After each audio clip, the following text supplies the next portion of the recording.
I'm going to call the meeting to order from the recess we had. Please rise for the Pledge of Allegiance.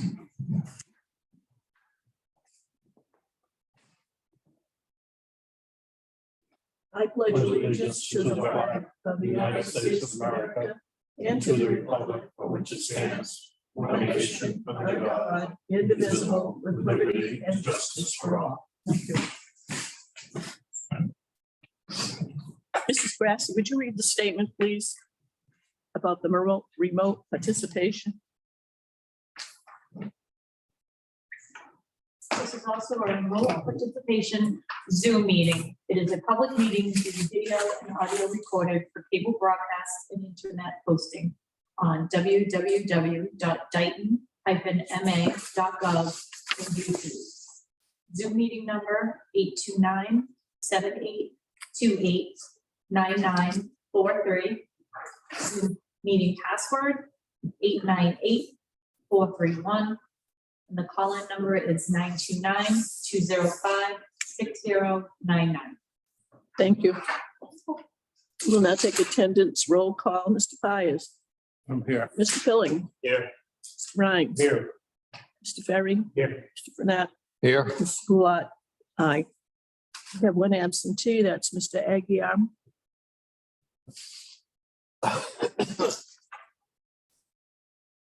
Sir, can we have your name for the minutes, please? Yes, my name is Chris Knight with Blue Wave Solar. Thank you.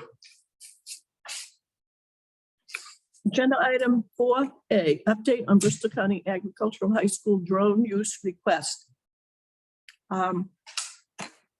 We discussed this briefly under our capital plan, thinking about things that we might need. I talked to Mike Mullen, the town administrator. He thought it was a great idea. I sent an email to Mrs. Sands, the superintendent director. She also thought it was a great idea. She discussed it with some staff members. So probably after the beginning of the calendar year, January, when hopefully things are a little slower, there will be a meeting set up with Mr. Mullen, Mr. Ferry, Mrs. Sands, some members of her team, both instructional and I'll call them technical. And I'll attend, and anyone else is welcome to attend. We'll let you know when it is. We will be discussing the use of school drones to do some inspections for us. We've also got to discuss with them their own brand new separate sewer system, storm sewer system, to determine if in fact they will be going on their own to report their own MS4 or how that's going to be handled. So right now we have two items that we're going to discuss, and we'll keep you advised on when we get a meeting set up. Okay, but it was the feedback from the school was very positive, both from the instructional side and the technical side. So Mrs. Grassi, put this one on the next agenda for an update, because hopefully I'll have a date sometime in January, and it might be before our next meeting. So we'll talk about that again. We have a request for a permit extension for 903 Tremont and 634 Middle Street. Did you wish to address the committee, please, Mr. Knight? Yeah, I just wanted to briefly address our extension request. You can take off your mask. We have a couple members that need. Okay. Yeah, just wanted to briefly address our extension request. So the main delay currently is a delay in the expansion of the state SMART program. And interestingly, I found an article which I'm happy to leave, or I can follow up with Rosalind in an email with the article later today. But basically the state policymakers and Department of Energy Resources have finalized the regulations that expands the SMART program, the solar program in the state. But the Department of Public Utilities has not implemented that yet. Our hope was that that would have been done in the fall, or sorry, in the summer. It has not been done yet. So that's kind of the chief delay until we get. I'm sorry, could you just repeat what you just said, please, Mr. Wood? Yep. So the policymakers and Department of Energy Resources has finalized regulations for the expansion of the SMART program. And now it's in the court of DPU, Department of Public Utilities, to implement that expansion, which they have not done yet. So until they begin that implementation, we can receive what's called a pre-statement of qualifications. And that's kind of one of the major next steps that we need before construction can be commenced. So again, I'm happy to leave an article that I think kind of summarizes where the status of this SMART program expansion is with Jocelyn, if that's helpful. That would be, yeah, I would, if you could leave that with Mrs. Grassy and she'll get the copies out to everyone. When did the states, DOER, take action to expand the SMART program? Do you have, like a month or when did that? About 18 months ago. Oh, it's been that long? Yes. Okay, all right. So they approved it, now it's gone to the Public Utilities Commission and there it sits. Correct. You know when it went to PUC? I'm not sure exactly when it was sent over. Okay, so any solar farms that are, have gone through the process and they have pilot agreements and all that other stuff ready to go, but they haven't hooked up to National Grid yet. Is that why there's a delay? Or how would they be affected if they've, let's say they've gone through the process, but all of a sudden, they can't flip the switch? Do you know how that works? Yeah, so I think there's a number of parallel paths. There's a pretty substantial application that has to be submitted to the SMART program, and that can be done before, after, in parallel to the local level permitting or utility level application. So this necessary approval from DOER is kind of separate. So a project like the one we have in town very well could have all of the necessary town approvals as well as an interconnection agreement with the utility, and can still be waiting on the necessary approval from DOER. I wasn't aware of this, but this particular article that I'll leave references, there's 100 megawatts of backlog that are waiting on this DOER approval. So that's several dozen projects across the state that are in a similar position. If a project is ready to go, I mean, right up to the point of, can we flip the switch now and go live with National Grid? Are there any provisions to allow that company to flip the switch? Or do they really have to wait for PUC? Is it a financial thing? Yes, yeah, the project would not be compensated for the energy it's producing. So it could have the local approvals, it could have the technical approval from the utility to generate energy, but it wouldn't be compensated. Through the SMART program? Correct. Okay, so if I owned a project and we hooked up to National Grid, am I going to get any money from anybody? Are you talking about our project or? No, this is in general. I'm thinking about a project we have that got approved at town meeting for a pilot agreement. And there are a few other things that need to be worked out. But what I was thinking was, since the pilot agreement was approved at the town meeting, and they take care of these things that need to be taken care of. So I'm the owner of that, and I get the word from the town, you're all set. If I say, okay, let's connect to National Grid, I'm generating power. The PUC hasn't ruled Is anybody going to give me money for the power I'm generating? Do I get anything from National Grid, or does it all have to go through PUC for National Grid or anyone to give me money? There's a couple different ways a project can be compensated, but I think the most typical way is through the SMART program. Okay, all right. So if you don't have this PSOQ, then, you know, you Right. couldn't get compensated that way. Right, right. Okay, no, I understand there's advantages to going through the SMART program because of the, I'll call them reimbursements or direct payments or offsets. In other words, if I owned a solar farm, the maximum compensation that I would be eligible to get would come through the approval by PUC through the SMART program. Yeah, again, for a project of the size that we're working on and probably the others in town, that's really the primary approach. There's other compensation methods, but they're typically more appropriate for much larger projects, you know, 10 times the size of what we're talking about.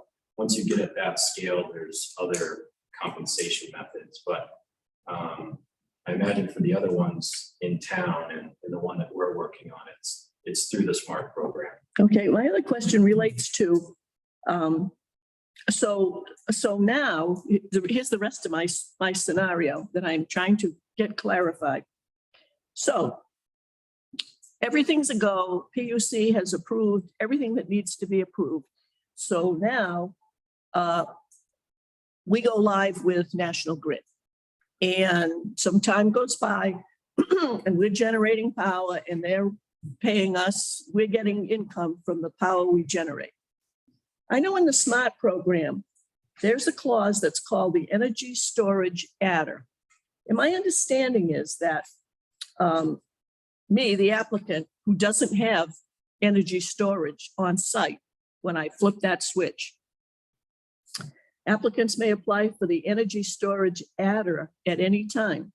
If applying for the energy storage adder during the reservation period or after the system is operational, the available adder rate will apply. Is that telling me that since on my project, when I go live, I don't have battery storage, but if I get permission to add it, then there's some additional compensation that I'm going to get? Is that correct? Yes. Okay, so because I built my solar farm 2 years ago, and it took me that long to, quite frankly, comply with what needed to be complied with on the local level. There was no requirement that I must have batteries, but I do have an option.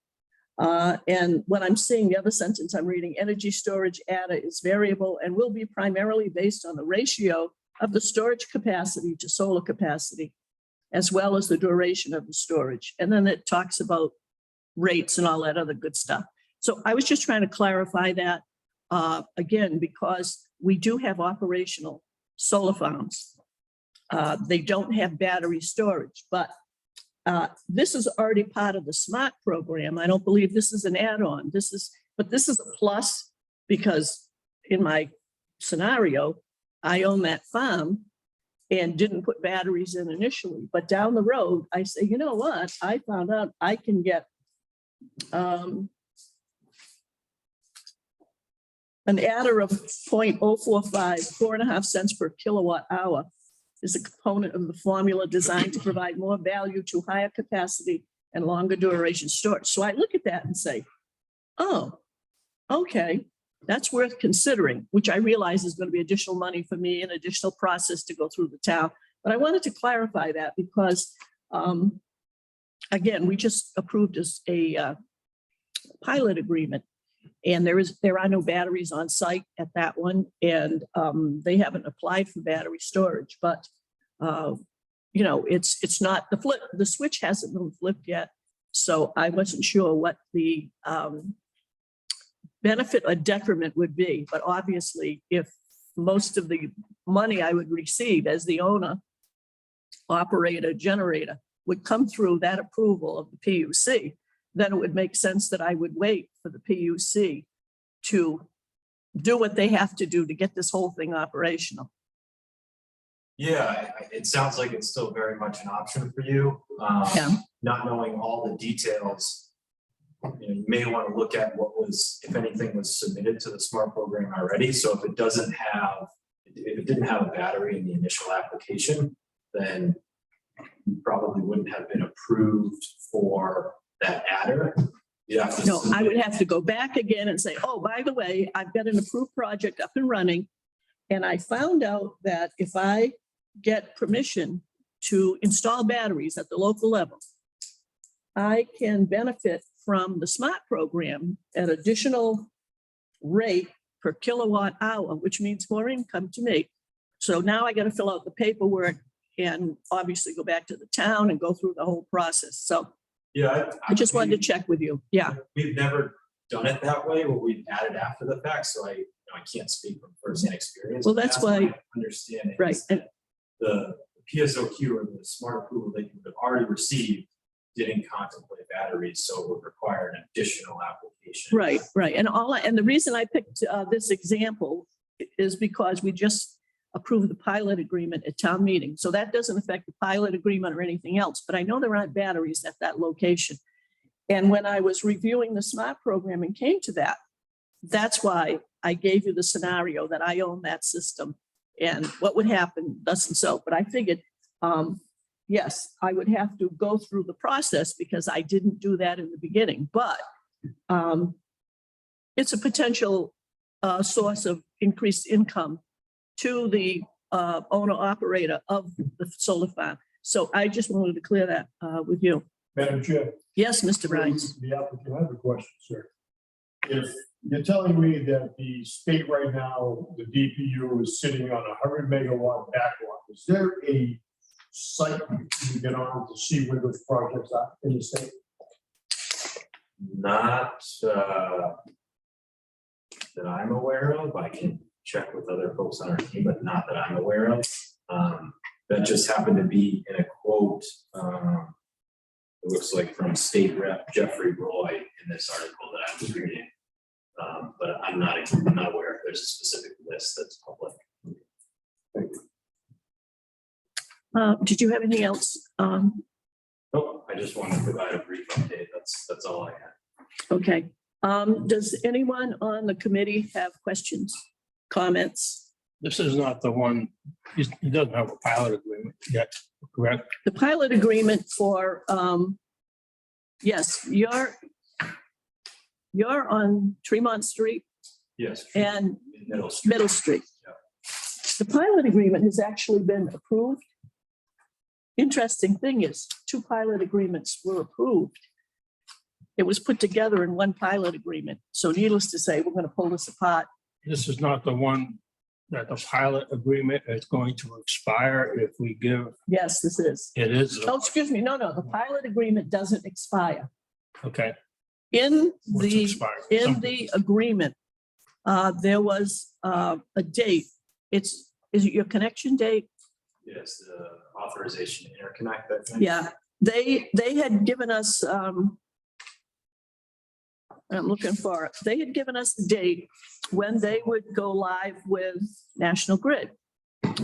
Let's see.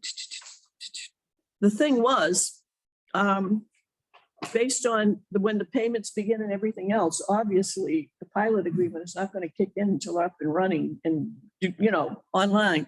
Now, the date that was in the pilot agreement got extended because the date that was in the pilot agreement was November of this year. We did extend it Okay. so- 6 months. However, and that wasn't a problem. We extended it because it was still before the date listed in here. Right, What we're up against now is, and I don't think it's a major problem, but that's what I was referring to. I remember we talked about it at our last meeting. yes. So Something was because, going to expire prior to. yes. this. So as I explained to the committee, because there was this period of time that would include at least a 1 6-month extension and still not go beyond the date that's in here, the Stormwater Committee could vote to extend it. And we did give you an extension, all right? We gave this project, these 2 projects an extension. However, Now that the next extension you're asking for goes beyond the date listed here, the Stormwater Committee could make a recommendation, but this has got to go to the Board of Selectmen. All right, now, the Board of Selectmen has some authority, and most of it comes to dates, all right? When the date when we actually execute the agreement, the date it was approved at town meeting, that's already done. But outside of dates, there isn't flexibility in pilot agreements without going back to town meeting. So obviously what you're requesting does not require a town meeting vote. But in order for this board to act on it, and because it's got to go to the Board of Selectmen, instead of it just granting it, we would be granting a conditional extension, conditional on the fact that the Board of Selectmen approve it, because they've got to vote on this too. And I'm sure they'll be looking for input from us. So that's why when I sent that email to you and said, I need a real hard date. I don't want to keep going back to the Board of Selectmen for, oh, I need another 6 months, or I need another whatever. So now that you're telling us that the PUC is sort of holding things up, do you really have a firm date? I mean, certainly it's very difficult to give a firm date based on the approval for the smoke program is very much out of our control. We have a group of 5 projects, 3 of which are in this same position, 2 of which already have approval for the SMART program. Mhm.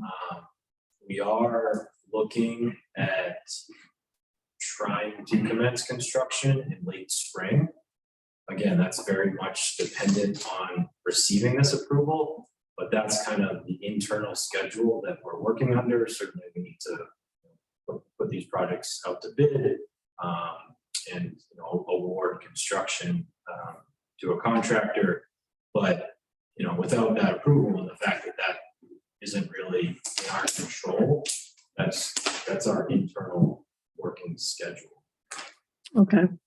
Yeah, Yes, go ahead, Mr. Rhines. Questions of the applicant. Were there telephone poles installed on site this week at that location at Tremont Street? There very well could have been.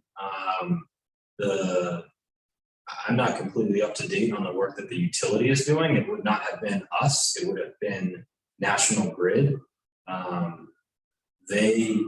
They do all that work independent of us. I don't know, to be honest. My second question is that, do you think that your plans are going to change in any way, shape, or form from the original set of plans that you submitted to the planning board for this project?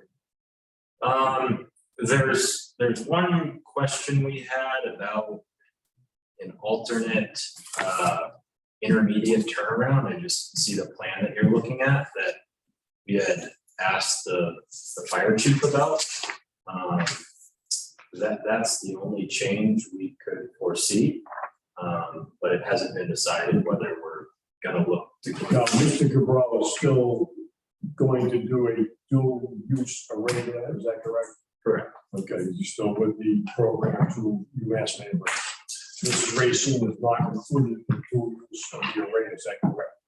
Correct, yeah, so there's 2 landowners, but the farming aspect is Just Mr. Cabral. It's just Mr. Cabral on Joanne, Ms. Racine's Oh, property. she is also, so the array, so dual use is going to be throughout the whole. system. Correct, yeah, but the operation is only through Mr. Cabral.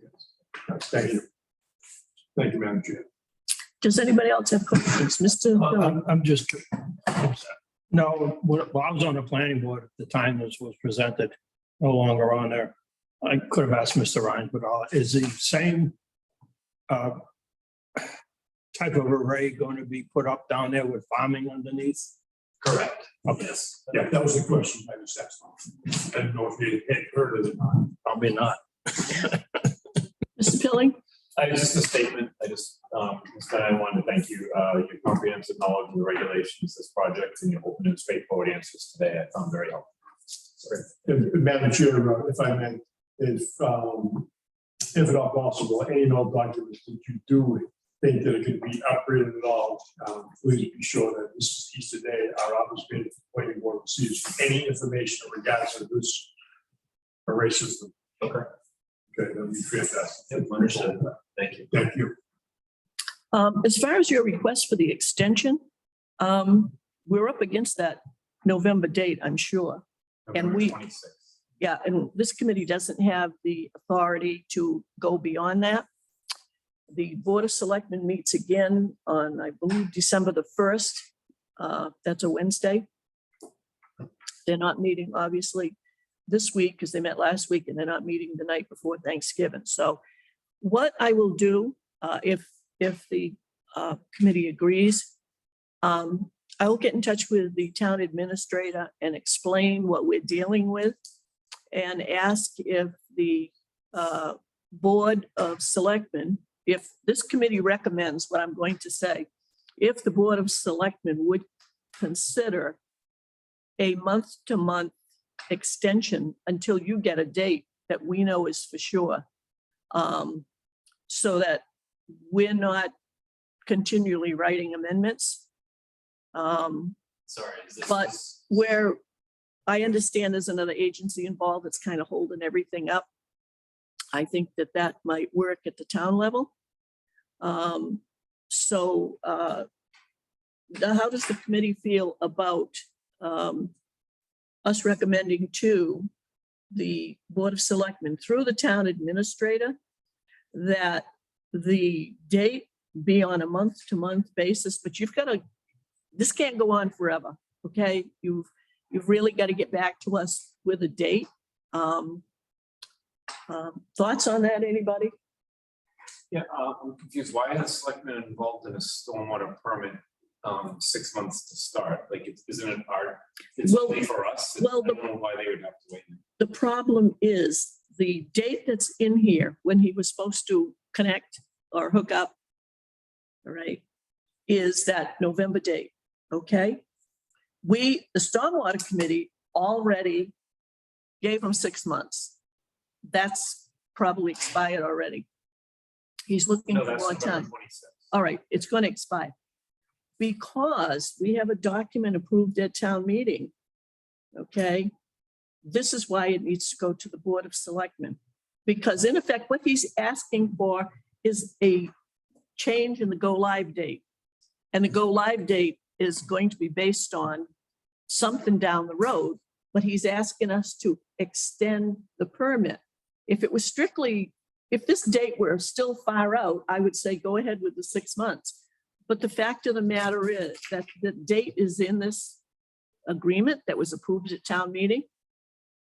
It has to go back to the Board of Selectmen. I don't think it's going to be a problem. But the other thing too is, from what I've seen, I saw some amendments that were drafted to one of our neighboring communities.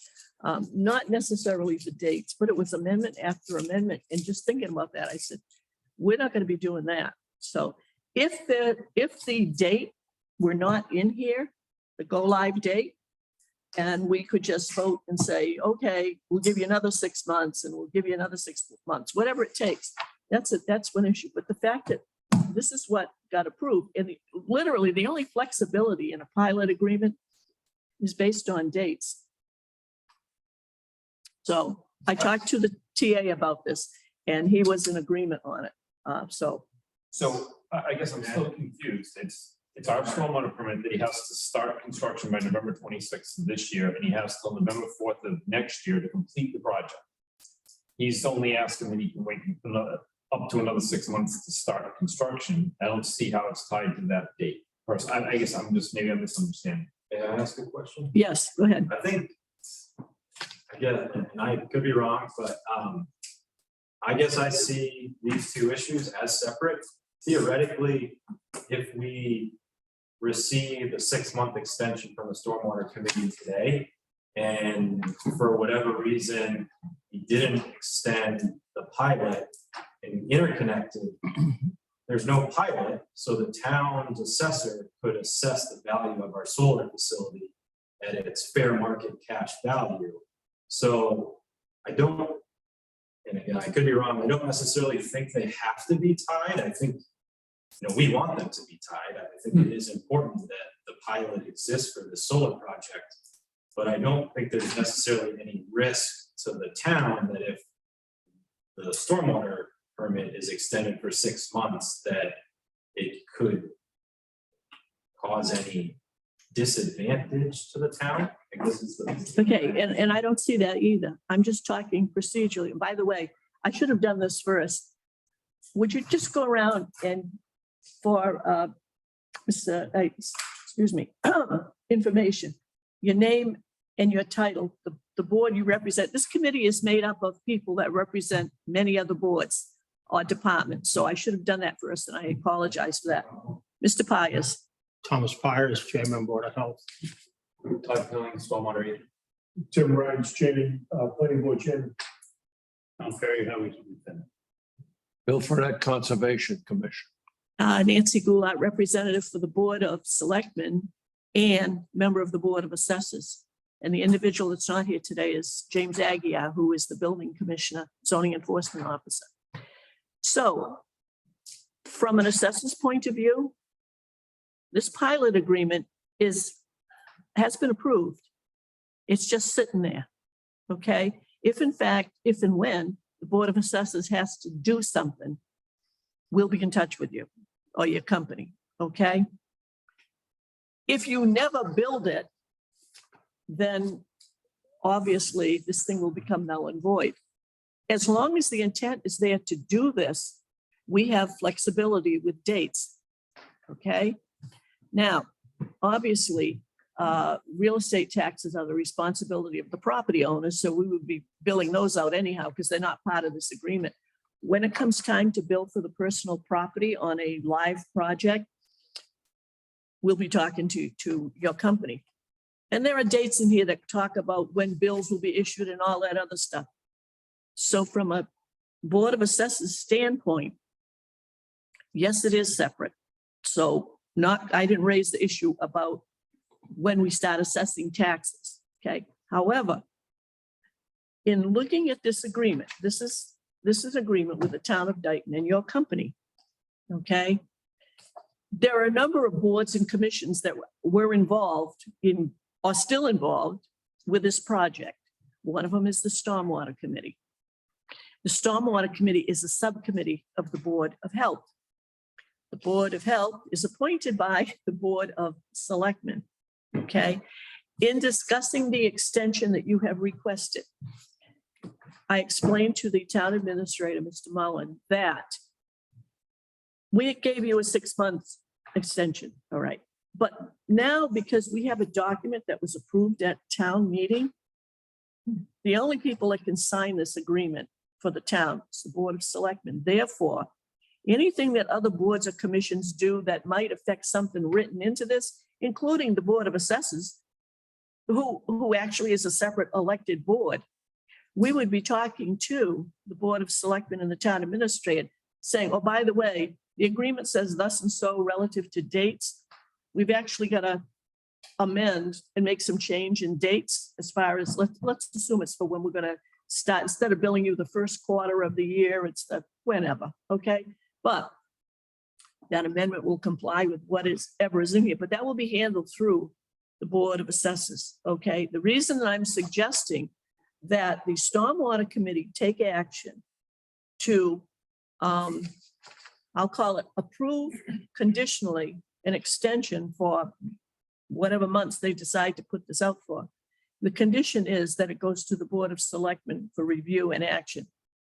I think it's a formality, but I also know that relative to the pilot agreements, any changes that take place that might affect something in the pilot agreement have to go through the Board of Selectmen, okay? But I don't really anticipate a big problem. And the neither the Board of Health or the Board of Selectmen or the Board of Assessors usually get involved with specific parts of pilot agreements. Assessors have their turf and, but because this is the first one we've had, and because we've already granted one extension, so That's why I'm recommending that we do that based on the discussion I had with the town administrator. So Mr. Knight, please refresh my memory. How many megawatts is this project? I believe it's 2 megawatts AC. yes, approximately 2 AC. Yeah, that's what's in here. So I guess I'm inclined, if everybody kind of agrees with it, to grant an extension up to a certain date for them to start, which would be up to about 6 months from now, which would put them in about May of 2022. But that does not extend the 2 years to complete the project, which right now stands as November 4th, 2022. Correct. And any vote we take today would, we would send it to the selectmen and advise them that we're still not changing the end date, we're only changing the date to start. That would, everybody's okay with something like that? Does that make sense? That should work. Madam Chair, just a question of you. Yeah. What is the usual time frame that the Board of Selectmen has in order to, to look at the information provided to them in the pilot? What are they, how long do they usually take to act on? Oh, they've never had to act on it. They got the pilot before it went to town meeting, after we had resolved everything with the developer, the owner, whatever. So the document was going to go to town meeting, so they would have gotten it the first time with the plans filled in, because as we know, the pilot agreement is boilerplate, and all we do is fill in the pertinent dates, numbers, and all that good names. The only thing they're going to have to look at is we granted to 6 months. We had concerns about the date. We're looking at this now, and because there are dates that don't change or may have to change in the future, we just want documented action. He came before the Stormwater Committee. The Stormwater Committee voted to thus and so and send it to the Board of Selectmen. I believe it's a formality for them to say, yeah, that's okay with us, and they have a vote recorded, and we just give you written notification. So Mr. Billings' suggestion of the 6-month extension should be plenty enough time for the Board of Selectmen to act on this issue. They're gonna get this, I plan to get this to them for the next meeting. The 6 months is 6 months gonna be enough for you? It's hard to say, to be honest. If the EVU implements the new regulations tomorrow, it's obviously a lot different than if they implement January 1st or March 1st of next year.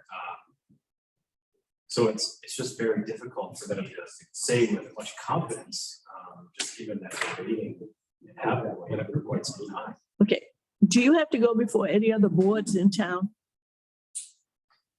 We do not. I mean, again, I had mentioned that we were looking at an adjustment to a turnaround. And if we did elect to proceed with that, obviously we have to go back before the planning board. But given where the project stands currently, it's fully permanent. Okay, Would that turnaround, I'm sorry, Lisa Caledonia Conservation, would that change before you go back to conservation? Is it within 100 feet of the wetland? I don't. No. believe so. Okay. What if we were to do a 6 month and thereafter month by month, as you suggested, if he's not done in the 6 months? Well, that's only giving him less than 6 months to complete the project. So he's gonna run out of time to get the project done. So he's gonna need to extend the whole project if we get to that point. Correct. They have to go back in front of the planning board to ask for an extension for the project end date. Madam Chair, I don't know if it would be appropriate, but I'd like to entertain a motion or make a motion that we grant, Clearway Energy, Blue Wave Solar, an extension for 6 months, to end on May 20th of 2021. Our scheduled meeting of 2022, excuse me, because our meeting would be on May 18th of 2022. That way we give them a little bit of time. So I will rescind my original motion and make a motion that the board, the committee, give a 6-month extension to Blue Wave Solar until May 20th of 2022. is there a second? Second. We have a motion and a second discussion. Hearing none, I'll call the vote. Mr. Pius, Thomas Pires, aye. Mr. Pilling, Aye. Mr. Rhines, Aye. Mr. Ferry. Aye. Mr. Burnett. Aye. Goulart, aye. Okay, so you'll be getting something to the May date. Do you have anything else that you wanted to mention? I don't, I think there's follow-up on the pilot, but perhaps. Yeah, all I can see on the pilot is these just have to be separated. I don't know how this got combined because I know when Jackie was involved, we made it clear it was two separate pilots because it's two separate properties. Even though it all runs together, we have to do it separately because it's two separate landowners, two separate real estate tax bills, so forth and so on. So, but we'll take care of that internally. All right. Okay, Tonight we'll distribute your history here to the board. I'm gonna leave this here and then I'm gonna email it as well. okay. Thank you all for your time. Yeah, I just have one other question. If the PUC ruled this afternoon, how fast could you break ground? That's a good question. I would say right around 6 months if everything, went perfectly. Another major challenge the industry is facing currently is the general issues with the supply chain. It's very difficult to get materials right now. Steel, panels, batteries are all, the lead times have been extended up to double of what they were prior to the pandemic. So, if everything went perfectly, but things never go perfectly. So it sounds like even if you got your approval today, you wouldn't be starting in 6 months. We might be able to. That's our goal. Is May is our internal working goal. There's the DPU is the biggest challenge.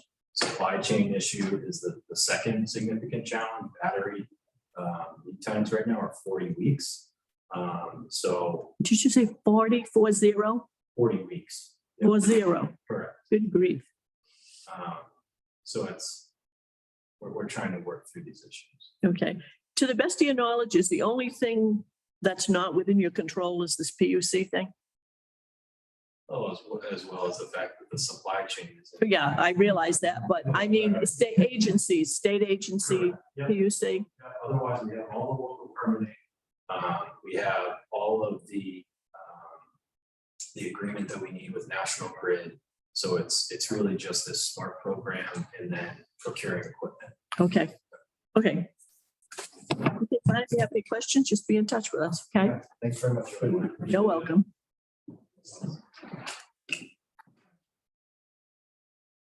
Agenda item 4C. We have a request from Clearway on the Elm Street Solar Project for a change in the maintenance bond. Has everybody had a chance to look at this, or are they aware what this is about? It's $7,500. Yearly maintenance of the roadway, infiltration basins, detention basins, culverts, and fencing, if not completed by the owner of said property located at 2734 Elm Street.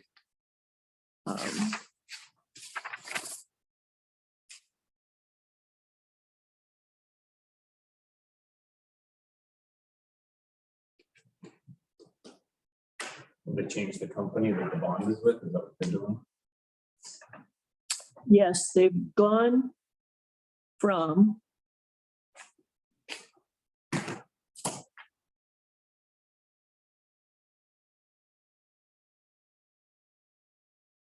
Hanover, the Hanover Insurance Company in New Hampshire to US Specialty Insurance in Texas.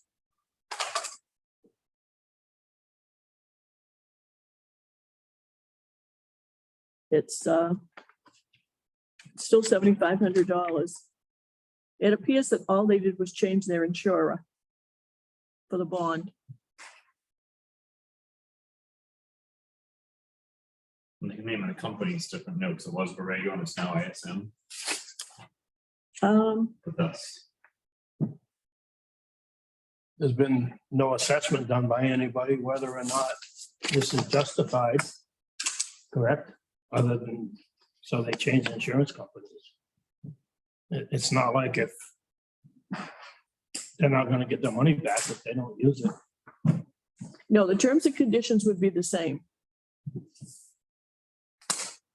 So they don't give a reason Other than the fact that they want to change insurers. And yes, the name of the company has changed from Borrego Solar to ISM Solar Dayton 3 LLC.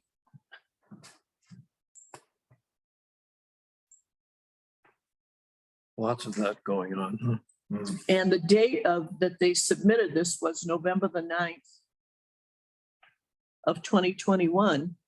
And it was February 16th of 2021 that they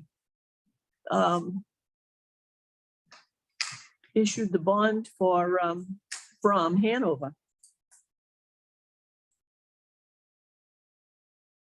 I think I'm gonna make a motion. We table this until we get a letter of justification or We have a chance to some look into it. documents. I can look into it. We have a motion to table. Is there a second? Roll call vote, Mr. Pires, Aye. Mr. Pilling, Aye. Mr. Rhines, Aye. Mr. Ferry, Aye. Mr. Frenette, Aye. and Mrs. Goulart, aye. So, Mrs. Grassi, this will be on our December.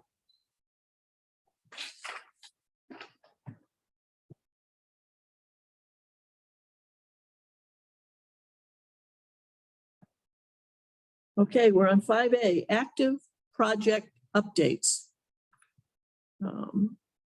Mrs. Beausoleil, are you here for agenda item? Update on Brook Street Solar? Motion to take item 3, Should be C. C. Yeah, this is all messed up. Somebody like C. Yeah, I don't know how that happened. Yeah. Well, I'm gonna notate, take item 5A regarding update on 0 Brook Street solar project. We have a motion and a second to take this item out of order. Any discussion? Hearing none. Mr. Pires, Aye. Mr. Pilling, Aye. Mr. Rhines, Aye. Barry, Aye. Mr. Frenette, Your finger was. Aye. Mrs. Goulart, aye. Okay, who can provide the update on Brook Street Solar?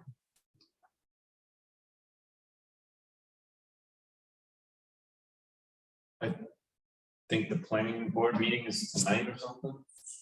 Just making some notations, Madam Chair. Okay, not a problem. Yes, the planning board is hearing the applicant this evening. They've asked for major modifications for telephone pole relocations and also for battery storage. And right now, we're looking at information that was provided to the planning board on November 11th, which was, of course, the holiday. So we had holiday on the 11th. We had a town hall day with no working employees on the 12th. So the planning board just received this information on Monday morning. And we've had two and a half days of review this. I have looked at it extensively. I'm not sure if the fire chief has had the opportunity to look at it. I'm sure he's going to get to see the meeting. So right now, we have not made any decisions one way or the other for any modifications at that site. What time's the meeting tonight? At 6 p.m. and it will be here at the old town hall. Okay. I haven't heard from anybody from Grasshopper. Last time there was any communication was when we were at the site visit. Has anybody been contacted, anything, whatever? Because we said then everything, we gotta wait, we all have to wait for the planning board, so. It's my understanding that, some screening that has been planted on site. I'm just reading their response to our peer review engineers. And I believe that the planning board will be asking tree warden, Mr. Ferry, to walk there and be able to coincide with the plans on where the plantings have been placed, because they have not also done any other plantings on the north side which abuts the Bosleys. So the plantings you're referring to are those fir trees, pine trees, whatever they were? Yes. Okay. Mr. Ferry, do you have anything as the tree warden at this time? No, I'm not sure I'm the right person for that. I think it would be your engineer. I'm sorry. I would think that would be your engineer for the placement. Yeah, peer review. I just was looking for comments and they had commented that the trees that were going to be planted at first were only going to be 7 to 8 feet tall. These plantings are at 10 foot right now on site. Acted on the electrical panels that could possibly encroach the basin on the north side. And also, again, the telephone poles and of course the battery storage units. We'll be discussing that tonight. And I mean, They have more individual units been planted since we had that site visit? Because I think it's going to be a double row alternate or something. yeah, they were double roll, they were alternating. I did just drive by very quickly and just peered out and that they do have the fencing is up all the way around the project. I'm going to ask of the applicant if they can put a backing on that fence, so it'd be a more visual screening on the Beausoleil side and the other gentleman who runs the Brook Street side. Okay, And in regards to planting, again, Mr. Ferry's gonna have to go to make sure that, you know, these trees have been planted, you know, with the plans on set and so on, because again, it is looking at height. They were, I don't know if the peer review had gone and measured out to look at that again, if I can give you an answer. Was that a motion to have Tom go do it? But it's not usually Tom, it's usually the peer review. So you say it's a peer review. They go out and make sure it's the. And it's gonna be monitored for a couple of years too, right? Growing, make sure they don't all die. And what I saw, Mr. Ferry, what I saw at the site visit, I mean, they're very nice looking species. As far as meeting qualifications for the specs on the plans, that's your peer review.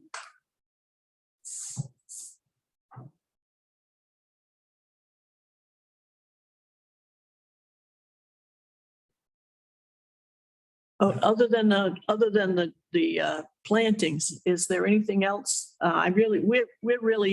We really can't discuss anything because we're waiting for the planning board, so. Yeah, the plantings, the approved plans call for a 7 to 9 foot height in all trees. All trees planted on site are now 8 to 10 foot in height. And as I've stated before, the poles, the batteries, and the panels don't have an effect on the amount of drainage that's gonna be running off. We just have to make sure the operation and maintenance plan includes how they're gonna clean out under the panels if they're putting them in a drainage basin. Okay, Because you can't drive a backhoe under these panels. So that would be the only thing that I would want to see if the planning board authorizes everything that they've got in front of them. We just need our O&M revised. okay. At the site visit, there was talk about having them fence that basin. Is that still under consideration? And is that planning board? That would be the planning board.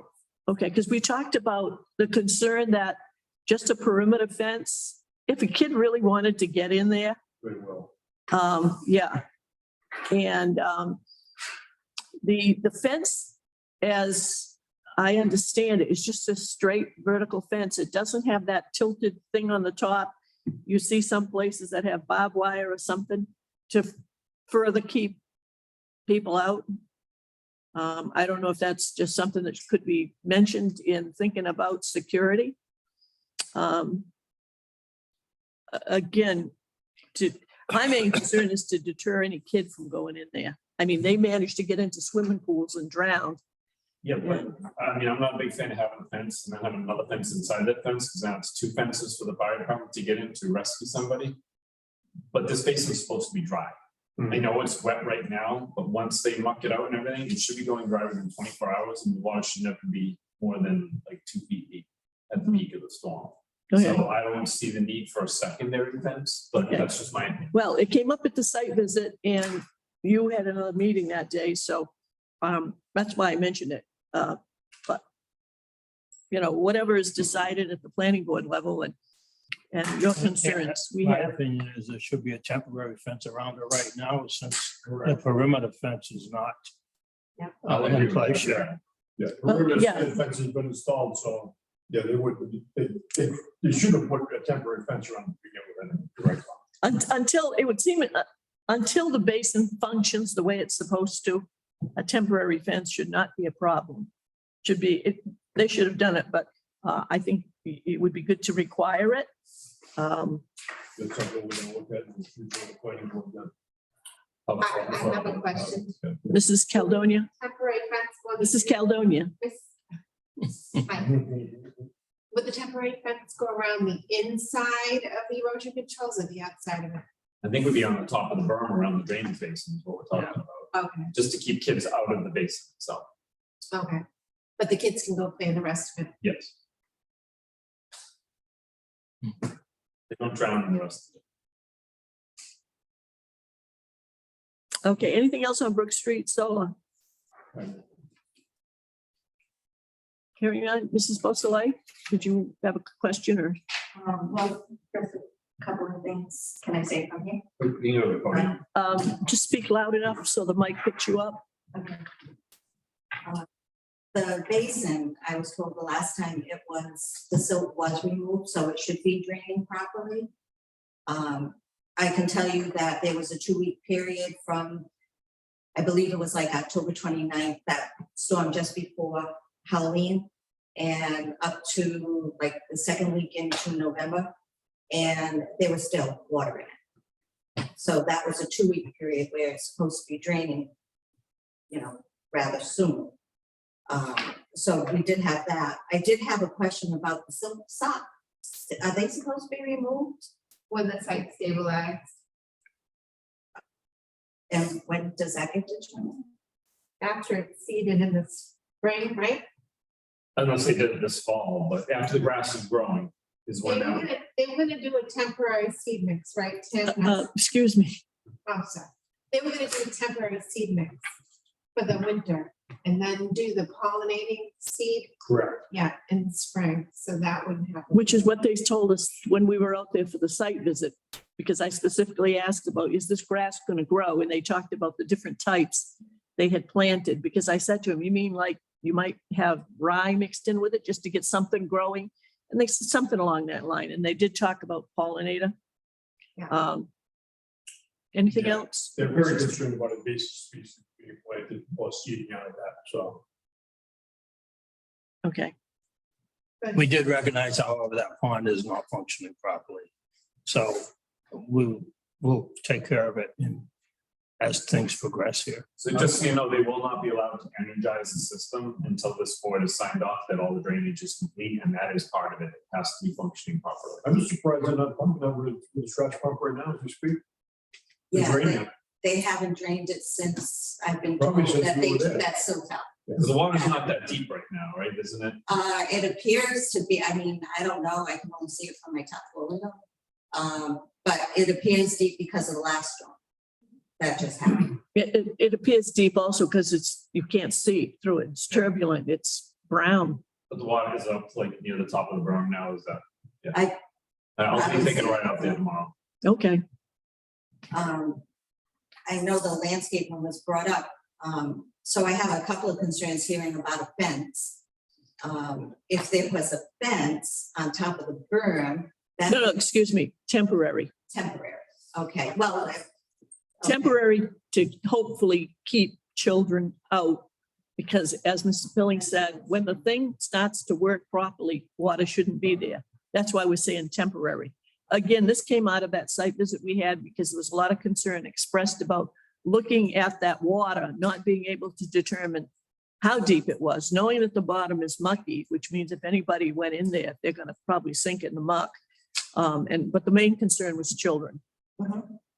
Okay, and I know you had brought up the plants, so I'll just say a little bit. The plants, they are nice plants. And the height is, I would guess, correct. But the planting them, the spaces between them, it's supposed to be 8 to 10 feet on center. And that is from just looking at them, you can tell it's not 8 to 10 feet on center. And the zigzag from one road to the other is supposed to be 7 feet.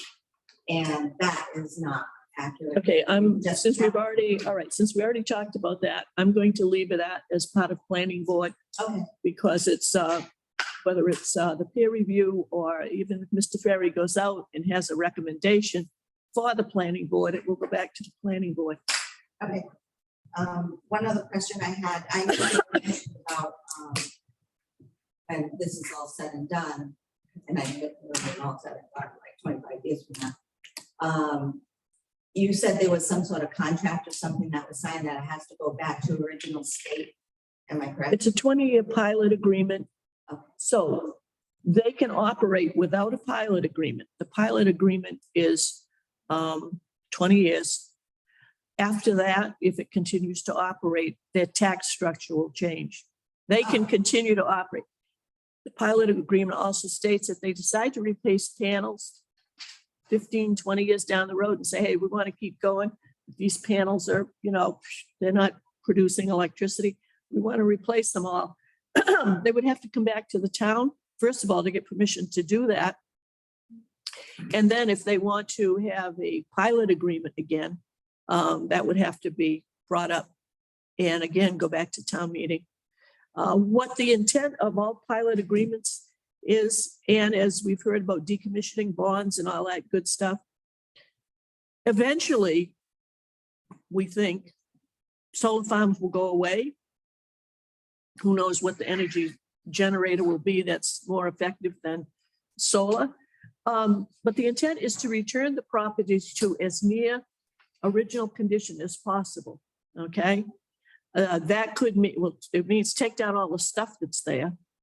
And then there could be plantings, they could let it go back to Mother Nature, they could, whatever, all right? We know that it was forested land before. Obviously, they're not going to plant trees that are the size of the ones they took down.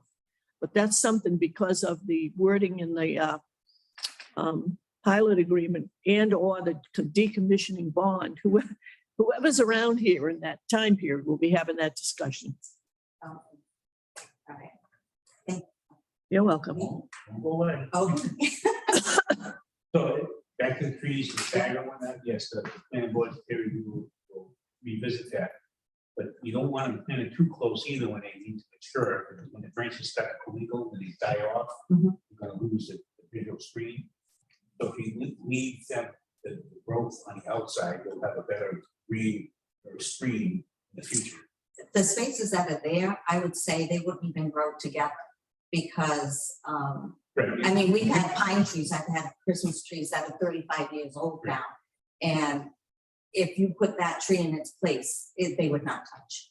Right, you may not want them to touch, you'll have a better green screen is what I'm saying.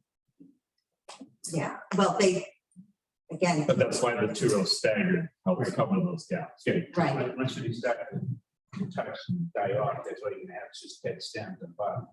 but it's the intent of blocking the view, so you need that as It's not well. gonna be, it's not gonna be instant, it's something that's gonna. No, I understand that, but they did not follow. the plans. Okay, all right. We've got to move on, and this is a planning board issue, and Mr. Ferry, I'm sure you'll be communicating with Mr. Rhines, all right, but we've got a long agenda, so I wrote some notes down, so we'll address that. thank you. Returning to the agenda. Okay, let's re-letter those items. All right, so they're A, B, C through J, and we will reference them accordingly as we go through the agenda. So we've taken care of 5C, which is Brook Street. So we're going back now to 5A, update on Wellington Street, stormwater runoff concerns. I know Mr. Aguirre was going to visit that site. Do we have any info from Mr. Aguirre? I didn't hear anything. Oh, no. Okay, so Excuse me 1 second. I did hear from Mr. Roy. okay, He was the gentleman who the committee asked to look into the easement. And who owns the drainage system? he went to the registry of deeds and he got 2 properties. He didn't say it was his, the neighbor's, however. And he said on neither one could he see that there was an easement. But he was unsure because he said it was a little hard to read. So I suggested he email it to me and then the committee could take a look at it today, but I haven't received it yet. Okay, so this will be on the agenda for next month. And we will just make a note in the minutes that we're waiting for the language from the deeds. Okay. So we can look at it and see if we can figure out whose easements and who they belong to. Agenda item 5B, update on Park Avenue / Pleasant Street drainage concerns. I did not, Mr. Ferry. so I needed to contact Ms. Stevens, so I have not done that yet. Okay. Okay, so put this one on the agenda for next month. And Mr. Ferry will give us an update. Okay, so moving down, agenda item 5D is 170 Beach Street.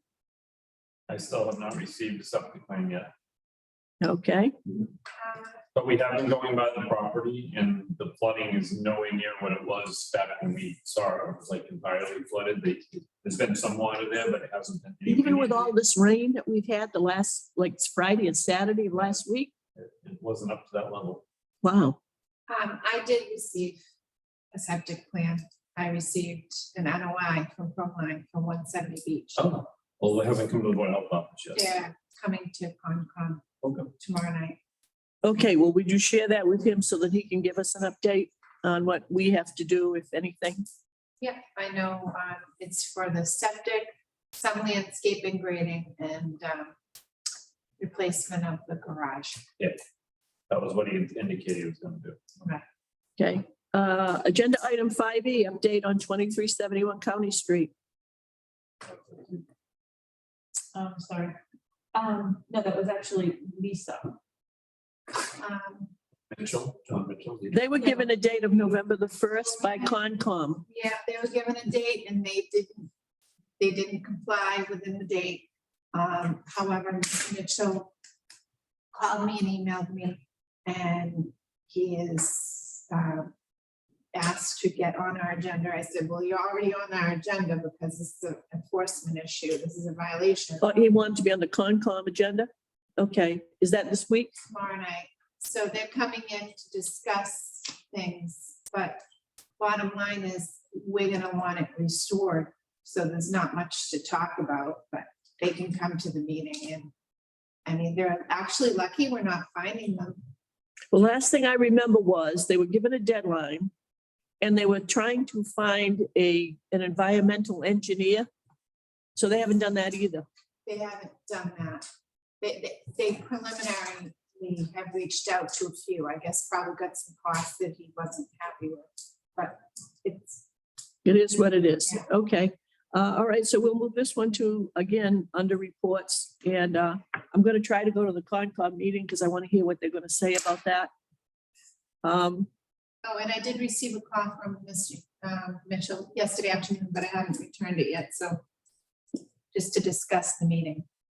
Okay, under when 2371 came up and we did a site visit way back when, there were also complaints made about at least one other property down there. Have we taken action to look into that complaint? No, we've started doing some mapping, but we have to walk down there and identify where these areas are relative to property lines to determine what Okay. other owners. But there are several other owners that have put fill in the railroad bed and possibly in the wetlands, so. Okay, so, I have a preliminary list. okay, so if you come up with from the list, all of them or some of them, if you would just give those addresses to Mrs. Grassy, and we will put them on an agenda for a future review or update on, these are the other addresses that we need to look at. Well, assuming it would be the similar letter to what we sent to the other one saying, hey, we found fill on your property in this area, so can you come down and explain yourself? Okay, all right. So if you just coordinate that with Todd. Okay,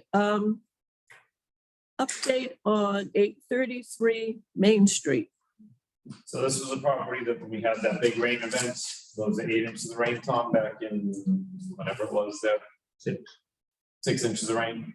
There was some flooding in the backs of these yards and It hasn't been there since. We've been out there looking for it. So I think it was only relative to that storm and the high amount of water because all the houses are now mounded with mounted septic. So it kind of created a little valley there, but I haven't seen the flooding since then. I don't know if you've seen any more. Again, 833 Main Street, where is that? How far up? Washburn's. Oh, all right, okay. Oh, my For God. what, the house question. It's actually just the front. The two houses there. Is it Lilia or something like that? Because that water is supposed to follow the stone wall and head south. You alluded to the septic systems, you're correct, the water is supposed to still, the very subtle grade going back towards conservation land. And there's also a drain in the backyard of the first house on Lilia to take that water, which is a new owner. So I have a feeling that big storm, there's probably thatch from the lawn blocking, it's just only a small plastic grate. And he's right, I haven't seen it flooding since. But when the complaint came in, they had said that was the worst of it, but that they had had ongoing Yes, water issues there. Like that was the, they will, it's just until it has time to settle down, because it's so subtle. it's just not moving. You have to change or install drainage, and that's beyond us. That'll be a civil thing. So we have to come up with something to, some sort of a letter or something to send to the Washburn so that they have some kind of closure of it. There's drainage there, it's, I don't know what you guys want to do, but we should send them something. I think if you send a letter indicating that at the Stormwater Committee meeting, the property wasn't inspected, that it's the opinion of those who inspected it, that it was due to the amount of rain in such a short period of time, that it built up, but eventually it all drained away. I don't, much beyond that. It was a temporary, let's say, not unique, but it's only going to happen in these large event storms, just like we have 100-year events for all our drainage basins and everything. So Okay, it was not unexpected. Because if we get another 6-inch storm, we're gonna have a puddle again. Yeah, this is like it's a seasonal problem. It's No, I said we haven't. I don't know not a that it was seasonal flooded. problem, so. okay. So I think we can leave this off the agenda for next time, unless there's another complaint. I think the letter should take care of it. Funny thing about rain, Well, this, that's just a perfect example of 35,000 square feet of acreage taken disturbed at a time when this point wasn't even in existence then. So that drainage could have been put on that property on site and tied into the town of Dayton drainage somehow. I don't, if that's allowable, but This was put on during construction. I think it's a 4-inch corrugated pipe. That's all it is. So part of this, I think, was a result of, and this is why we have stormwater permits. You do your own little house in your mound, and I do mine with my mound, and she does hers with her mound. And you're not looking at the big picture, you could end up with something like this. So which is why we have to look at things in the big impact. felt like Mr. Washburn is a big swale in his backyard, just a little. So yeah, not a lot of great difference out there. Okay, agenda item 5G, update on Horton Street.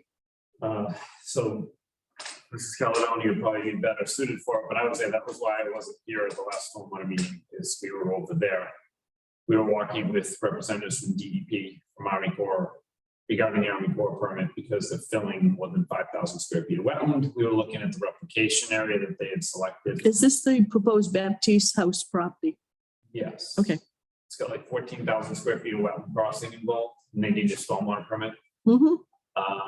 So DEP walked it, they analyzed where it was going, and they're asking that they relocate where the replication area is going to be going, and we haven't seen that plan yet. So, but yeah, so from a stormwater point of view, they're not ready to start construction. So, Okay, They haven't reflagged it yet. yeah, so it's like, we haven't gotten anything, so. okay, so this will be on the agenda for next month, Ms. Grassi.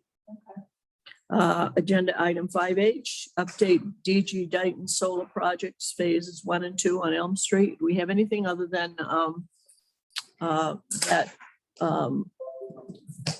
insurance change, which I will look into? That's separate.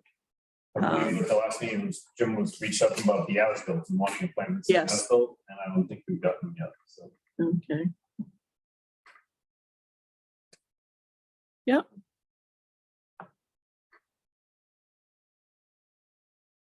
And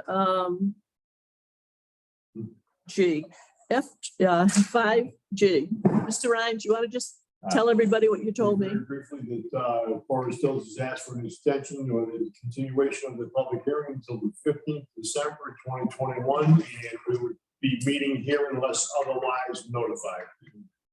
We'll have the information out through our manager, Mrs. Easterday. And we'll cross that bridge when we have to. Okay, and I asked Mr. Rhines if Mrs. Easterday could check into Taunton Planning Board and Taunton Concom if this is going to appear on their agendas anytime this month or next, because if they are going to hear it, I'm going to attend just to say from the Dayton perspective, especially on conservation, we don't understand how you can act on a request for a drainage from Dayton into Taunton when Dayton hasn't even gotten a plan or acted on any of this. So I stated that before when we were there on the other project, Dora Estates, but I'll just keep reminding them on that one. So that'll be next month too, Mrs. Grassy. They Yes. are using the same peer review as we are. So Beta is reviewing for them also. Oh, that makes it easier for the engineer and for the town. Yeah, So that review is going to be beneficial to both Dayton and Taunton? It's a shared thing? yeah, Okay, because it's one drainage system is what Beta explained to me. okay. Agenda item 5J, update on status of subdivisions, stormwater structure inventory. I think Jim had last, and we were gonna go out and look at one subdivision, and it hasn't happened yet. Okay, next month, Mrs. Grassy. Or January, we just go right to June. Yeah, that makes sense. Yeah, that's a good idea. Move it to the January agenda. Are there any agent reports on anything that we have not discussed yet?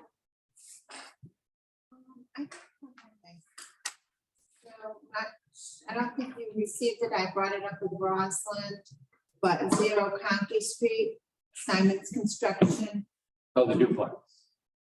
Okay. That one? The clearing of that may require more, be greater than 35,000 square. I believe that was in my review letter when I reviewed it months and months ago. Okay, I don't have a copy of that, but What's the address, please? 0 County. It's the last piece of property up against the Somerset line. Yeah, I can tell you. As you're heading south, you'll be on your right. Woods right now. Oh, there's more land. There's enough land there to build something between the last house and the Somerset line? Yes, it's duplex is what they're looking to put in. Oh, Tell you map and lot. In a nutshell, they filed with us and they did not notify the butters in Somerset. So we're gonna open the meeting tomorrow night and then continue it immediately. But it is map 24 lot 49-3. There's also the. excuse me, would you repeat the map and lot, please? Map 24 Yeah. lot 49-3. Okay, And there's area subject to coastal storm flowage. Really? Yeah. Oh, And in addition to that, there's riverfront on that property, inland riverfront, which wasn't shown on my plan. And there's also BVW from the marsh, which wasn't shown. I mean, buffer zone, I should say. so the plan has come into my office. I haven't reviewed it yet, because it originally came in with 2 septics, and now it's down to 1. I haven't looked at it yet, so. it's a duplex, but the septic will be big enough for 2? And on both sides, yeah. They'll Okay. each have their own tank, and it'll be 1 of each. Yeah. Okay, when you say riverfront, does this property extend across 138? No, the riverfront is in the back of the lot. It's a tributary to the river. So, Or is that what you're talking about? yes, it is a Mr. Ferry shaking his head. I'm not sure what that means. Usually means no. Doing that. It isn't. This So if you continue, if you consider that at the time. Yeah, it's a tributary. If I it don't know how goes the north. riverfront could not be in the south. back of it. Whatever, that's a discussion for conservation, not for stormwater for now. In any case, the only reason they filed with us is because they're in the area of coastal storm flowage to begin with. But now I'm realizing, hey, guys, you've also got these other resources. Okay, any other agent reports? Zero Tamarind Drive has started, construction out there. Obviously it was clear before it came here. Is this the one that went into someone else's land? We had a pre-construction site walk and went over everything with them. They immediately installed erosion controls. There's snow fence up against the street, so nobody tries to drive in anywhere except through the construction exit. And, yeah, they're underway. They're looking to relocate the septic system downhill a little bit, so we're going back in to do new perks like 2 weeks from now. or something. Yeah, so. We have another house that is over the 35,000 that we walked the other day that went out in the back where they cleared on a buffer. So we gotta notify them they need a stormwater permit too, but Where is that one? Main Main Street, Street, Main Street. no. wait, Street. but there is Main Street too. Yes, but that one's less than 30,000. Okay, I measured it off the other day, it was like 28,000 square feet, right? great. So this one's Hart Street. No, Zelm Street, you and I walked it. Oh, Remember they cleared it Oh, on this- the buffer? that one too. Is it Bellabog? No, I think. So they need a stormwater permit? I believe so. It looks like on the plan, it's over 35,000 square feet. So, and based on the clearing the other day, that makes me even more believe. So I gotta contact the engineer and tell him he needs a stormwater permit. I do have a plan. 'Cause I haven't signed off on the septic. permit. I have a plan from them that shows the area of disturbance. I can forward it to you. Oh, okay. And they're gonna be filing an RDA. Oh, they have to now because, yep. Where on Main Street? No, this is, Elm. now, It's right before Borrego Stump. just south of Borrego. Um, On which side of the road? Same, same side. side. West. Oh, is it going to have a long driveway? It's Really a long. tree lot. Well, it's like a 500-foot long drive. Oh, all right, okay, all right, I know where that is. Okay, Domenico, so. no, That's on the Zesmuda, east. yeah, Zesmuda, Marcelina Zesmuda's property Oh, yeah. formerly. Should I also send it to you or? Yeah, please. It's probably got to be one of the busiest committees. Yeah. It's crazy. Any other agent reports or things that we need to know about? Oh, yeah, one other thing, we got contacted by Mass DOT because they have a catch basin that's bubbling out. It was almost Ferris on vacation, so Ms. Caledonia and I went and met with them. This is way down by Broad Cove and pipes are clogged up going into it, so they gotta clean out the pipes. And they wanted to clear out the drainage swale down the side of the road, so we advised Mr. Ferry on what they were looking for, so they're gonna be sending us some information, I believe. So whose storm drain is it? Is states. It never worked when we put that in, back in 91, 92. It never worked right when we did it, working that job. I think that's all I know. Okay, under correspondence, we received a request for public records. This was submitted to the town clerk. And copies were sent to the sewer department, the highway department, the building department, the Board of Health and Stormwater Committee. Dated November 15th, it's from David DeRosa, whose address here is 27 Locust Street, Berkeley. He's the one that has the property down on County Street across from the former St. Peter's Rectory there, with the land that has all the logs and stuff in it piled up. His request is description of materials sought, sewer system drainage from Route 138 County Street from the corner of Main Street intersection to Alice's Plaza. 2, sewer system from intersection of Main Street to Elm Street. 3, sewer system from intersection of Main Street and Elm Street down to Mockingbird Lane.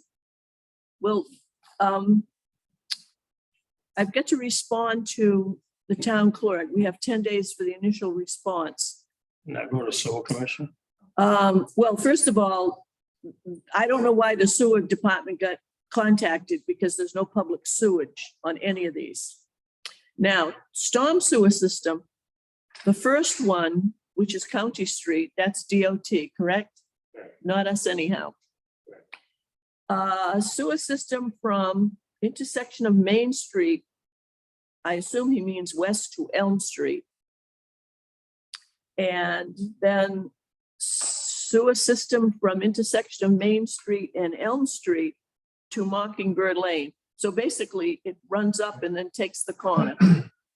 Do we have, don't we have in our records, they're hand drawn, but we have the maps of those drainage systems. Didn't we have that for our MS4? Yes, we have those also, yes. All right. Are those the only ones we have? I know there was some work done on Main Street when the AstraZeneca gave us that easement. I have the AstraZeneca easement for, I have Tony's Way and Mockingbird. Okay, The hand-drawn ones that I need to provide yet, the ones I just mentioned are already been turned into the clerk. Mr. DeRosa, has he complained about water on his property? What, I don't understand. the complaint. let me just hold that for a minute. What has been turned into the town clerk? My Zeneca plan, Tony's Way and Mockingbird. So everything that's requested that's town of Dayton, the town clerk has? Yeah, except for the hand-drawn ones, yes. Okay, all right, so we have 10 days to respond. You're too fast, Mr. Perry. I will tell him, Mr. Pacheco, he is not to give those out until we have a complete package. Because in order to comply with the public records request, we've got to do everything in writing. So I'll include that in there. Yes, it's part of it, is the size of the plans, Mark will go down to planning board because of that size copy of it, so I copy. Okay, That's part of why I got them there as quick as I can. The Okay. hand-drawn ones are not that large. okay. So whatever you give him will be his to keep. I assume he's going to return those big plans to you after he copies them. Yeah, he copies them and then he bills them per copy. Okay, all right. So when you have those photos of the hand-drawn ones, let me know. And I'll put together a letter and I'll also find out exactly how those things are identified so we can put it in there. So technically, you're too fast, Mr. Perry. We have 10 days to respond to the request and then we tell them when they will be ready. So since they're going to be ready pretty soon, I'll get that letter out just indicating that you've turned some stuff in, that we will provide the hand-drawn ones. What Saginaw did not do was part of that system where the hand drawings might pick up on. By the community church, we have a cross pipe. And then also School and Palmer drain into a ditch that goes towards where he's interested in, but he didn't request a School and Palmer. No, okay. And he didn't request, yeah, I understand. Why are you giving him Tony's Way? Is that already part of what you've got? Because that flows directly into about a situation that he's looking into. Okay, so now to answer the question, what is he looking for? That, I'm not sure the total part, but the drainage ditch that goes through Mendoza's property, which we don't have an easement for, that's what he's interested in. Whose easement is it? It's mine, that supersedes us, Been there forever? yes. Okay, so, Talk to the former owner. That's my response to Mr. DeRosa. No, you bought the property the way it is. If I'm. Okay, what do you do, Mr. Pilling? Yeah, he came into our office, whatever day it was, Okay. and he asked for records, he said he'd already talked to Mr. Ferry. And I told him, we don't have some of that type of record here. I said, but we're all gonna be meeting this week and we can talk about it to see who's got the records and what to get them.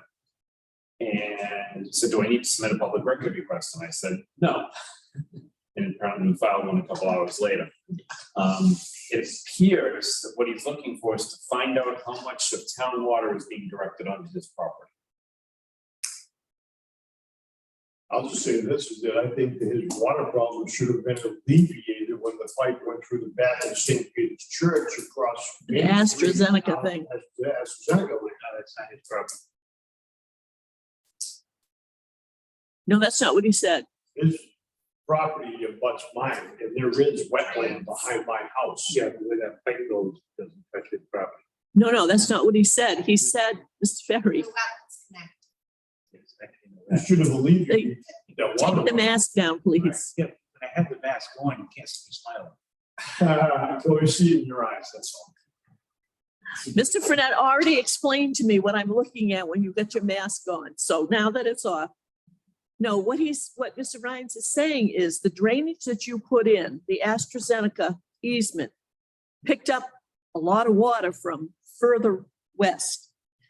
And so it's picking up that water and diverting it and sending it out to the We stream. didn't change the elevation of that pipe. That pipe was pre-existing that when I crossed Seneca's property, all I did was bypass on Seneca's property. But would the work you have done reduce the amount of water that would have been flowing over the land running towards the highway? Yes, I diverted that to wild wallows on Seneca's property, but not the wetlands in question. No, I understand that. But I'm just saying in the overall scheme of things, water that would have been running, let's say from Elm Street towards County Street, you picked up some of it and it's being diverted through a pipe. Well, in the grand scheme of things, I believe his engineer, because he said his engineer needed the information. I think he's gonna do some kind of watershed of the whole area to determine where the water's coming from to hit his property. And so I think we're gonna be seeing something eventually showing the water flow through that entire area. Which is fine. I really don't know what he's up to. But wouldn't he have more of a water flow too now since? No, actually since 20 Way and Parkenwood went in and whatever work happened in those property, No, what I'm saying is that a watershed right now, without all them systems, you would have a lot more sheeting on the surface. But didn't mosquito control go back there and redo those ditches last year? So that's probably where he's getting a lot of his water. You can have more flow. It's natural. You're gonna have more flow, right? No. Not more flow, no. Yeah, we're not making water. The system's not making water. I know, I understand that, Tom, but if the ditch was, if that ditch, because there was a problem up there at Palmer Street and School Lane, we had, that system wasn't working properly, so the state had to go back in there and ditch that back out again, so the water flow. We're never, nobody's exceeding natural flow. Everything's normal natural. You can plug all the systems up and it'll have the same amount of water on the property. Okay, Mrs. Caledonia. I think a lot of this is stemming from the fact that we have asked him to clean up the site. And in response to that, he wanted to remove some piles of dirt that were on the property. But in order to do any of that, I told him to flag it. And the person he hired is coming back and trying to tell me that those are isolated wetland areas, when in fact, the commission and I pretty much agree that those are not isolated areas and he's surrounded by wetlands. And some of these wetlands have the drain going under where the church is, we were just talking about such, so. Yeah. Is, Some of the wetlands were filled in 2 years ago. Did the Conservation Commission act on it? I was gonna say, don't you have an order of conditions on that? An order of condition, I think we have A cease and- enforcement order. What about a cease and Yeah, desist? we have a cease and That's a cease. That's what he's responding to finally. But he's got someone that's telling him that he doesn't have to, I think. The last request here is, besides copies of all this stuff, The name of the engineering firm the town uses for stormwater management. Ken's conflict. You don't have a firm for stormwater management. I know that. We don't even have a town engineer. No, you don't. We do. Tony stands, you know. Okay, so I'll address that.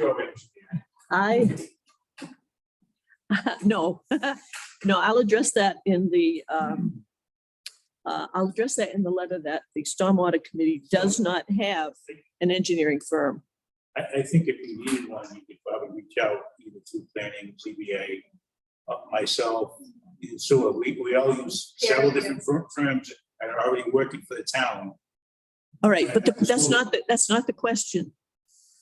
They want the name of the engineering firm the town uses for stormwater management. Right, so it's, I would say it's as needed basis, so.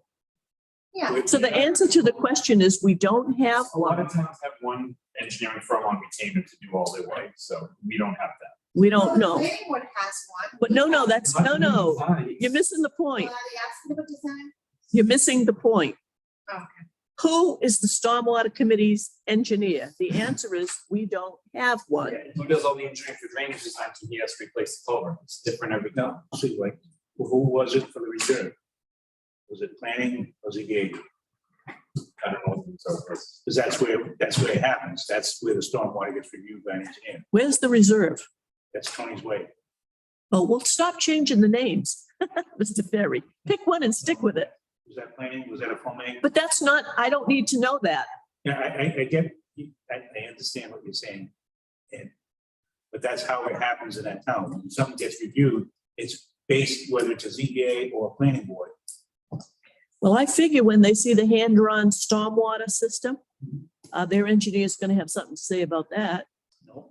But my response to that is He loves it. pass EPA and DEP. What's your next question? Because those have been, those, you drew those back when your predecessor was the superintendent, I believe.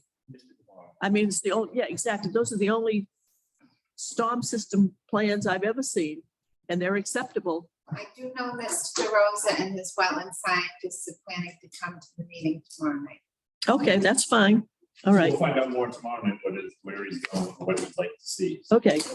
So just for the record, I will respond. I'll be in touch with the town clerk and ask him to just hold all that stuff. I'll prepare a letter in response to this indicating County Street, not our turf. And his engineers certainly know that. Remember, it's 10 business days. Yes, copies of the information requested will be available by, my first letter will go to the town clerk because I got to respond, okay? And then that will tell him that copies will be available. I'm going to tell him, don't release anything Mr. Ferry gave you yet, because this is going to be a complete package. This is not going to be piecemeal, because when that happens, you always have somebody say, I never got that. And I will respond in the letter that the Stormwater Committee, the town does not have an engineering firm for stormwater management. And if the question comes back, well, who does it? Depends on what it is. Okay, that's why the committee is all representative of all the various departments, because we kind of rely on and use other people's resources, so we don't have engineer here, engineer there, and one over there, and all this other stuff. Okay, Yeah, sure, I have public. let's see. Oh, I'm sorry, how did I miss that? Agent reports, public input. Oh, Go okay. ahead. Well, this is geared, I think, more towards the planning board. I'm just curious now and throw it out there. Now that these solar companies, let me back up. In the beginning, we set a decommissioning bond. And that's a formula based on megawatts or kilowatts or whatever, correct? So now these solar companies are adding battery storage, which is another, I'm sure they're not too cheap. should when they come in with their modification, if they come in with a modification, should we think about increasing the decommissioning bond at that time? Good question. Change the formula they use and calculate. The engineer probably could figure out, Good question. and it's a good time to try to tweak the decommissioning bond. They're looking for something, so that was all. Okay, so we'll just note that, Mrs. Grassi, we'll just note that for the record, Okay. because that's probably headed for planning board. That's something they're gonna have to deal with. So I will prepare a letter to the Board of Selectmen for, Mr. Rhines, that day was May 21st, 2022, May 20th. 20th, May 20th. 20, okay. That's, yeah, it's Friday. Okay, that we voted to approve the 6-month extension, and we're forwarding it to the Board of Selectmen for approval agreement, whatever the word is, I'll figure out to use. In May 18th, which is that Wednesday. We'll know by then if there's something about this one. We would have. Okay.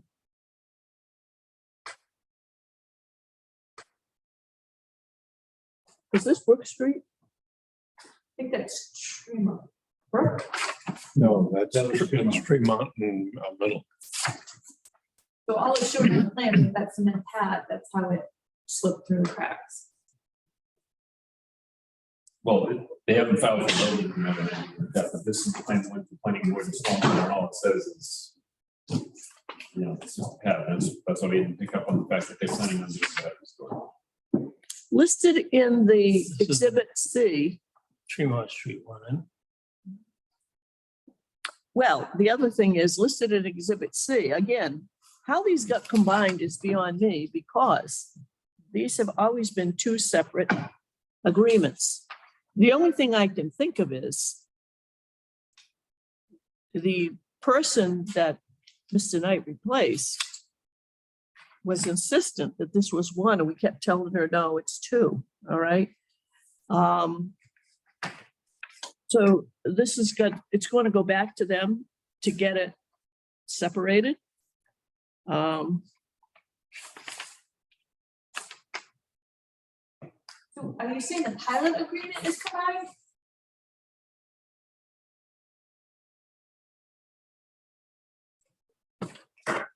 Yeah, when I think there was a change that they had originally done where they wanted to do separate arrays, and this is racing, and they thought that Mr. Cabral said that they were going to do it under one guy, so that we could get construction done at one time. So that's when the town was doing the pilot. One instead of separating it out from two. No, I don't know how this pilot got turned into this, to tell you the truth, because I never would have said you can do this combo. Project, No. it's two separate properties, two separate owners, two separate permits, two separate everything.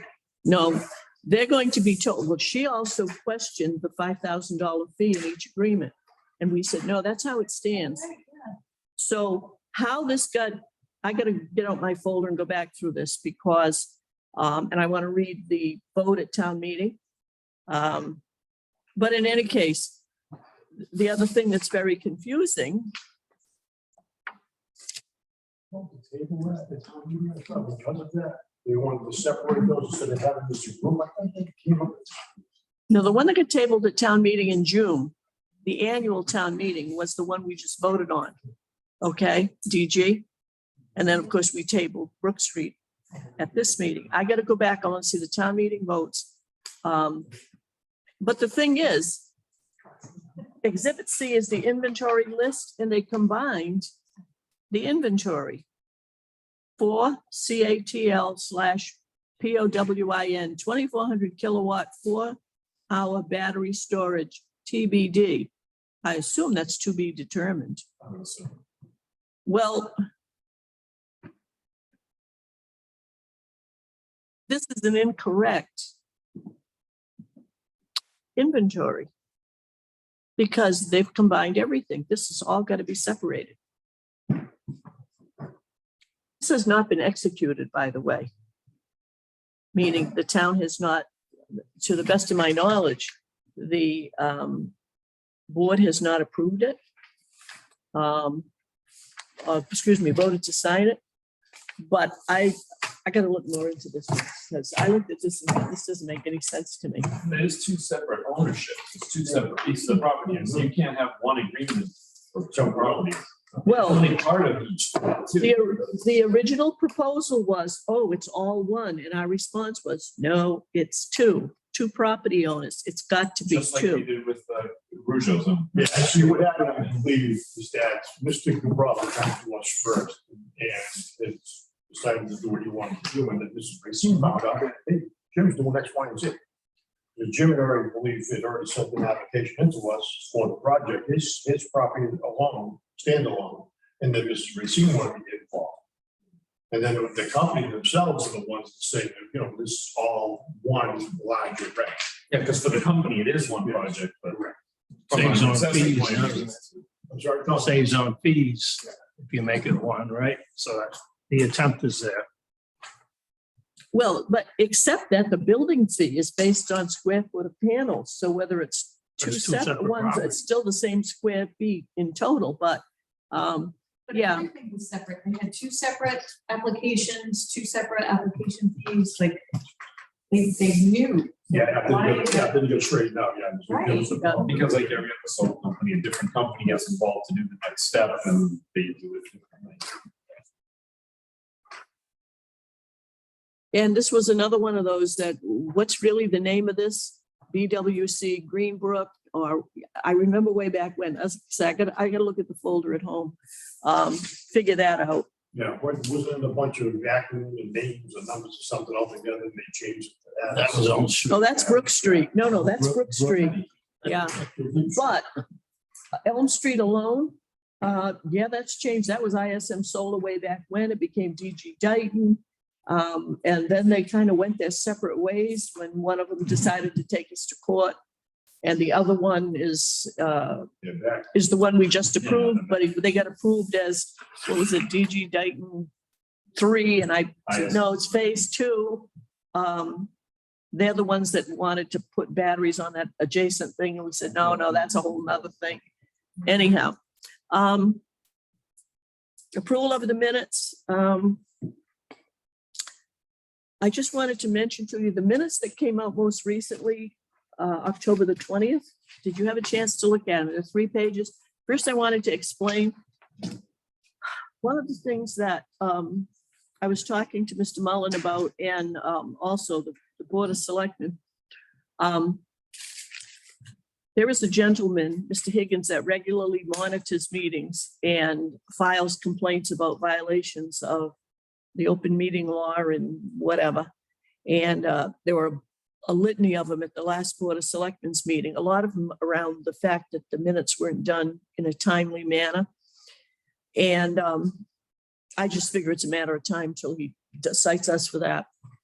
So one of the things that I talked about to Mr. Mullen and Mr. Pacheco, the chairman of the Board of Selectmen, was from now on, Mrs.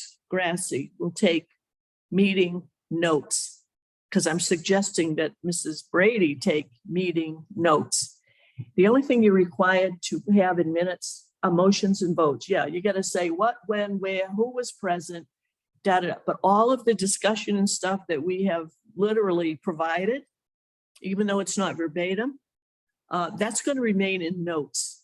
And what you saw today condensed 6 pages of what could have been minutes down to 3 pages of actual minutes. So what you got was, I took all of her information and summarized it to meet the the public records law. Our meetings are taped and are available if anybody wants to look at them. Mrs. Grassi will keep those notes in her file. So if anyone says what happened when, you can either see it on video or you can ask her for what she may have in her notes. But the official minutes now are going to be really cut and dried down to what you are seeing in order to meet timetables and So that's why those was, I'll call them, they were so short, they're short and sweet. But I just wanted you all to know the basic information from the meeting. She has the notes if you need to look at those, or you can do it on, see it online, on TV, wherever. So, having said that, is there a motion to approve the meetings, the minutes of the meetings, and you can do them one at a time, or you can do them two together? I'll make a motion to approve the minutes of September 15th, 2021, the regular meeting. And also the minutes of October 20, 2021, regular meeting. Is there a second? Second. We have a motion and a second discussion. Hearing none, all in favor, Mr. Pius, Aye. Mr. Pilling, Aye. Mr. Rhines, Aye. Mr. Ferry. Aye. Mr. Fernet, Aye. and Mrs. Goulart, aye. Is there anything else to come before this meeting, or anything you can think of that needs to be on a future agenda just for the whatever? If anything comes up, just get in touch with Roz and she can let me know what's happening. But I'll do the follow-up, and we already know the stuff is getting continued. Bingo. Two meetings in a row. Is there a motion to adjourn? No. So moved. Second. We have a motion and a second.